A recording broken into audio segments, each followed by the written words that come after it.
If they had taken you to the hospital right when you first started getting sick, would it have stopped some of this? Who knows if it would have, but there's really no reason that they would have. There's really no. I mean, even looking back at it, there would be no rational reason for them to take me to the hospital. I was a kid. I was at a summer camp. I had a low fever, and I was vomiting. Think about how many kids that happens to. Flu. Yeah, flu. And it's also kids get sick. They pick up things left and right. It's kind of their job description. If every time a kid got sick, you took them to the hospital, then a kid would be in there. A single kid would be in the emergency room 30 times a year, 10 times a year. Mm-hmm. It's ridiculous. It's There's really no reason that they would have picked up on this, and that's one of the reasons why the vaccine is so important, is because there's no warning signs. There's no reason to recognize this disease. And it's so rare that most people, it's the last thing from their mind is that this might be something more serious. This might be meningococcemia, which is one of the reasons why the vaccine is just so important. That young children are getting hepatitis C shots before they're even sent to their mother's breast milk. Should this shot be part of that requirement of when a child is first born? To be perfectly honest with you, I'm not an expert when it comes to not only this vaccine specifically, but a lot of, all the vaccines out there. I studied communications. I never went to med school. But the one thing that I can tell you, or the two things that I can tell you, is A, not only looking back at it, would I take that vaccine in a heartbeat, but every year there's about 200 children in the country who aren't as lucky as me. There's about 200 people in the country every year who, unfortunately, don't survive this disease. And I guarantee you, all 200 of them would take that vaccine in a heartbeat. And on top of that, I mean, my mom always likes to say that when she sent me away to summer camp, she sent me away with everything that I needed. She sent me with batteries for my flashlight because we didn't have electricity. We all use flashlights. She sent me away with bug spray because the mosquitoes were huge. They were a massive pain in the ass there. She sent me away with pen and paper to write home. She sent me away with a water bottle to make sure I hydrated myself. She sent me away with everything she thought I needed.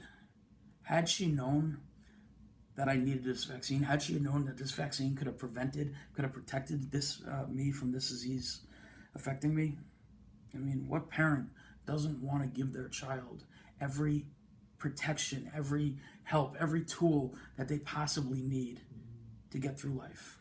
Had she had known she could have given me this, of course she would have. But she didn't know about the vaccine. She didn't even really know about the disease.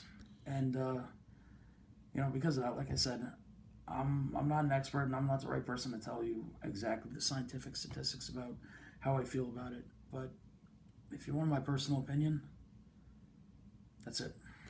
One of the most amazing things about you is your attitude. You have the most positive attitude of anybody I've ever seen. And in this day and age, with everything that's going on, I think it's a lesson that we could learn from you. How did you stay so positive? And how did you turn what happened to you into a winning situation? When I got hurt, I was back to stage 1. I had just woken up from a coma.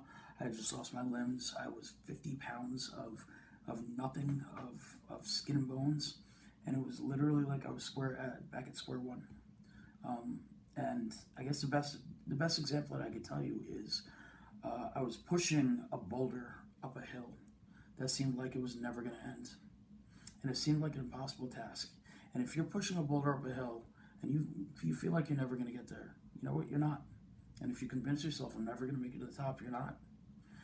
But I had my family. I had my friends. I had my hockey teammates. I had my community. I had a community. Not just my community, but a community. New York with me, supporting me. And they let it be known that they weren't going to push that boulder up the hill for me. But when you have people by your side, nonstop, telling you you can do it, telling you that no matter what, you're never going to be alone. You're never going to be doing it by yourself. My family told me no matter how hard it gets, no matter what we go through, we're a family. So all of a sudden, pushing that boulder up that impossible hill didn't seem so hard because I knew that I had an army behind me. And like I said, they weren't going to push that boulder up the hill for me, but they weren't going to let it roll back over me. They weren't going to let me fail. They weren't going to let me stop. If I needed a break, they were going to help me, but they weren't going to do it for me. I had to do it for myself, but they were not going to let me fail. And knowing that is the best motivation I ever could have had. What were your dreams when you were 14, and how did they change after this accident? Well, I mean, when I was 14, I always wanted to marry Catherine Zeta-Jones. I remember that much. And after I got hurt, all of a sudden I wanted to marry Jessica Alba. So, I mean, that changed quite drastically. But, I mean, my dreams when I was 14, especially being an athlete, being a hockey player, my dream was I wanted to win the Stanley Cup. And maybe it wasn't winning the Stanley Cup, but I was an athlete. I was competitive. My dream was always I wanted to be on top of the mountain. And on top, other than that, my dream was I wanted to be happy. And to be honest with you, I don't think either of those dreams really changed after I lost my limbs. After I got meningitis, I don't think either of those dreams changed at all because even though I had lost my limbs, I still just want to be happy. I still just want to have a good life ahead of me. And that was one of the motivators in me overcoming this disease and losing my limbs, is I realized that I was 14. I had an entire life ahead of me. But the only way that life was going to be a good one, was going to be the life that I wanted, even before I got meningitis, was if I worked for it. And sitting around and saying, well, I just lost my limbs, life is terrible, wasn't going to do it for me. I had to do it for myself. And that was a huge motivator. And that's a dream that didn't change because it was me wanting to have the best quality of life I could.